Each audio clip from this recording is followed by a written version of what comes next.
is, oh, I'm sorry. I drifted off there on our safety plans and the online business. This is the approval of the school site comprehensive school safety plans. And so I would ask, thank you to the board for keeping me alert. Is there a motion for this approval?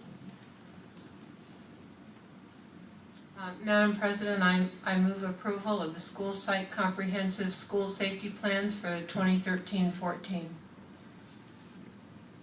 Okay, thank you. Motion by Mrs. Oaks. Is there a second? Second by Mrs. Denler. Any more board discussion on the safety plans? I just had one question. As I reviewed the Healthy Kids survey that's included in the documents, I'm wondering if those surveys have been reviewed by our school wellness committee and also been provided to the athletic department or the PE departments and the food and nutrition services departments, because there's some information in there that I think is important, as well as our special education department. I can't respond because that last survey we took was 2 years ago. We just actually completed another California Healthy Kids survey this year.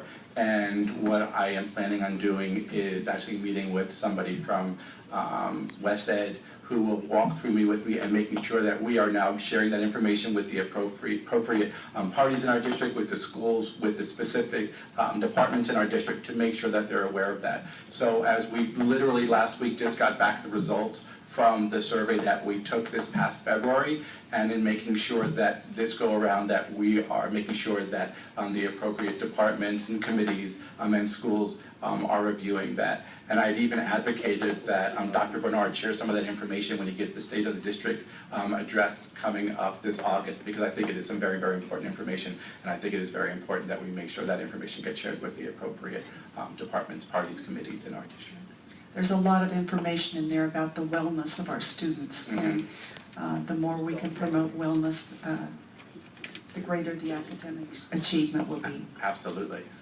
The information in that, those results also will help our Equity Advisory Committee, because the disproportionality of our students with regard to being referred for expulsion or for correction or for referrals is matched by some of the responses from the students of whether or not there's an adult at school that cares about them, an adult at school that matters whether they're there or not, and really wants to make them successful. So that disconnect between the students and the perceived disconnect on the part of students between themselves and the adults does manifest itself in how the students are performing behaviorally as well as academically.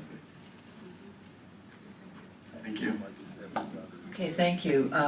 We will take a vote at this time then.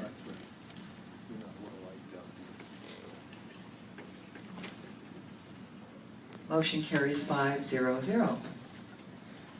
And thank you to the staff members that stay from the school sites, because this is important work and we recognize that. So thank you for attending, and we will go on to our next item.